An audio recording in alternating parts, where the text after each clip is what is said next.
Vi dicevo, se c'è qualche domanda, certo, ecco qua.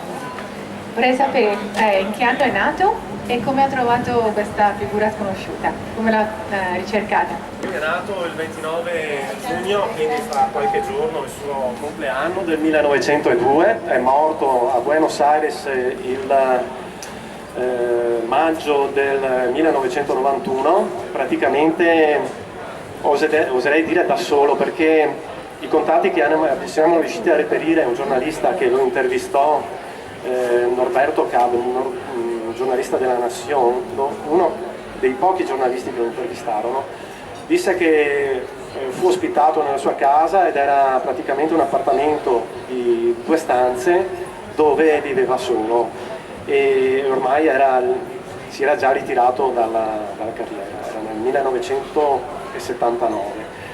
La ricerca è stata facile, abbastanza facile, perché basta cliccare in internet il nome di Magno Francia, ne escono 2, uno è un valente scrittore italiano, contemporaneo, ancora in vita, e l'altro è lui.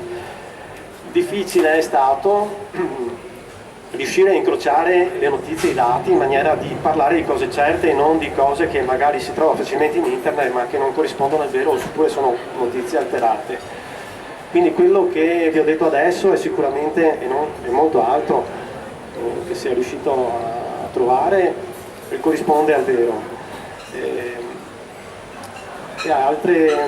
Altri dati li abbiamo reperiti appunto all'ufficio dell'anagrafe. Quelli sono i dati che stringono un po' il cuore, perché sì, perché anche oltretutto penso che quasi ogni famiglia abbia tra i suoi antenati uno o più emigranti. Molti veneziani so che sono emigrati in Brasile e in Argentina.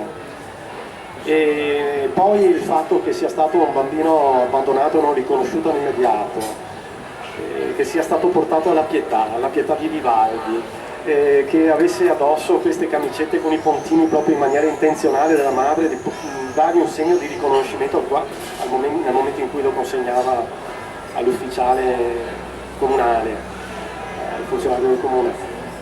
Tutte queste cose sono cose che così prendono un po', ti lasciano un po' affascinato, no? E da questo inizio è nata un po' una storia che adesso continuerà, si approfondirà